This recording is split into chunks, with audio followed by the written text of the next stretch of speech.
This teacher handed a student a jar before every class. He asked the kid to tap it every 15 seconds. He made a bet with a group of students who never paid attention. If they stayed quiet for the entire period, he would chug a whole carton of milk in one go. The students just wanted to see him throw up. So for the first time, they actually worked together. Whenever someone was tempted to cause trouble, the others stopped him right away. As time ticked by, the milk on the desk disappeared, and the notes on the chalkboard grew. The students didn't even realize what was happening. They had unwittingly paid attention through the entire class. Some even raised their hands to answer questions. Because of this one teacher, the worst class in school became the top honors class. But just when Mr. Clark thought he could keep teaching, he was fired. The reason? He refused the principal's plan to raise tuition. The parents wanted him to stay, but the principal insisted on letting him go. In the end, Clark had no choice but to leave for New York to look for a job. But reality hit him hard. Schools in the big city didn't want a teacher from the countryside. To stay close to the job he loved, he worked part-time while searching for an opening. One day, on his way to an interview, he saw a teacher arguing with a student. He rushed over to calm them down.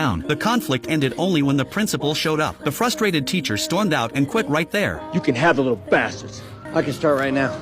After reading Clark's impressive record, the principal offered him the honors class, but Clark was looking at the classroom across the hall. No one was watching that room. The kids inside were running wild. Everything they did showed years of bad behavior. The principal never expected Clark to choose that class. He explained that 6 teachers had already quit because of these kids, but Clark refused to change his mind. He believed every struggling student was just a child who had been left behind. But his confidence didn't bring him luck immediately. On the first day, the students gave him a harsh welcome.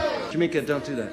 Jamaica was the biggest troublemaker in the class. With her stirring things up, the room exploded into chaos. The classroom was a mess. Even the janitor seemed unsure if Clark could handle them. After Clark cleaned everything up, he walked outside and found graffiti all over his car. But with years of teaching experience, he knew every problem child had a hidden story. So he started visiting their homes one by one, just as he suspected. The kids came from families with serious issues. One student was only 12, but had to take care of 3 younger siblings. Another came from a home where girls were completely ignored. I like to read, especially when White ladki, men are talking, okay? Clark realized they didn't hate learning. They were shaped by the difficult homes they grew up in. After all, parents are a child's first teachers. To help his students change, Clark prepared a surprise. He painted the classroom walls with fresh colors. He wanted to show them the right way to use paint, not the way they used it on his car. But the kids didn't appreciate it. Even the principal thought he was being ridiculous. In front of the whole class, he scolded Clark. My school, my rules, my way.